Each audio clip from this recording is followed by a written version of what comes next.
Ndabasuhuje abakunzi b'ikiganiro Amazina Live, kuba mudukurikira igiciro kinini ndabashimira cyane. Njye mwumva kandi ugiye kubagezaho iki kiganiro ndi Yvonne. Uyu munsi nabateguriye izina ryiza cyane rihabwa umwana w'umukobwa ari ryo Isimbi. Gusaba gukora subscribe, share ndetse na comment kugira ngo ntujye ucikwa n'iki kiganiro. Tugiye kureba hamwe inkomoko y'izina Isimbi, ibyo bakunda n'ibyo banga mu buzima bwabo. Ntimucikwe, ni mu kanya gato. Izina Isimbi ni izina rikomoka mu Kinyarwanda, ni izina ry'umuco rikunzwe gukoreshwa cyane mu Rwanda, rikomoka ku ijambo isimbi bivuga ikintu cy'ingenzi, cy'igiciro, cy'isonga cyangwa cyiza cyane kurusha ibindi byose. Isimbi bisobanura igiciro cyose, ikintu cy'ingenzi kurusha ibindi, cyangwa umuntu udasanzwe w'agaciro n'ishema. Abakobwa bitwa Isimbi bafatwa nk'ibikomangoma cyangwa ibamba ry'umuryango, umuntu w'ingenzi kandi ukundwa cyane. Isimbi nanone bisobanura umuntu w'agaciro, ufite ubwiza bw'imbere n'ubwo hanze, w'inyangamugayo kandi wicisha bugufi ariko wubashywe. Isimbi bivuga umuntu utajya mu bintu bidafite umumaro, akunda ubuziranenge kandi ashaka ibyo akora byose ko biba byiza, bisobanutse kandi bitunganye. Imico y'abitwa ba Isimbi. Ba Isimbi ni abantu b'icyubahiro, bazi uko bitwara, bubaha abandi kandi bazi n'uko bubahwa. Ba Isimbi baba bafite umutima mwiza. Isimbi akunda gufasha no gusangira n'abandi.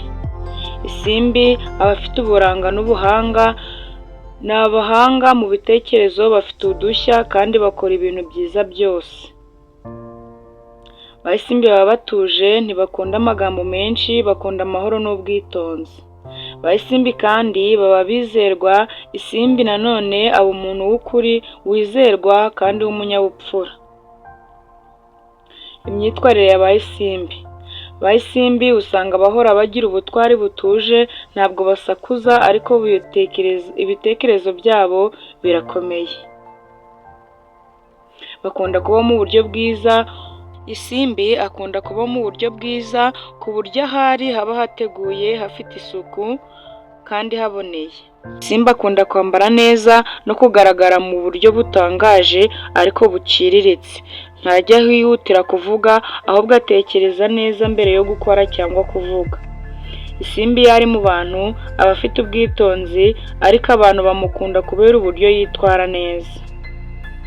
Bimwe mu byo ba Isimbi bakunda. Isimbi akunda amahoro, isuku n'umutuzo, akunda ukuri n'ubupfura mu bantu. Akunda kuba mu rukundo nyarwo, aho abantu bahana kandi bakanafashanya. Isimbi akunda ibintu byiza byubatse neza, haba mu mwenda, mu kazi cyangwa mu buzima bwa buri munsi. Akunda gushimwa iyo yakoze neza ariko atabishyize imbere. Bimwe mu byo ba Isimbi banga. Ba Isimbi banga ibinyoma, uburyarya, yanga urwikekwe, ishyari n'intonganya, yanga umwanda n'umuvurungano. Isimbi nanone yanga abantu batita ku byo bavuga cyangwa bakora. Yanga gukomeretswa mu mutima cyangwa kubona abandi bababaye. Isimbi kandi yanga abantu batubaha abandi. Mu buryo bwimbitse, izina Isimbi bisobanura umuntu mwiza, wicisha bugufi ariko w'igiciro. Akunda amahoro, ukuri n'ubwiza mu buryo akora byose. Ni umuntu witonda, w'umutima mwiza ariko udashyigikira ikinyoma n'ubusambo. Izina Isimbi naho rirangiriye. Niba wakunze iyi video nagusaba gukora subscribe, share ndetse na like. Ufite icyifuzo cyangwa igitekerezo ushaka ko hari izina dugusobanurira, ukatwandikira muri comment tukazagusubiza mu kiganiro gitaha. Ntimuzacikwe, mugire ibihe byiza.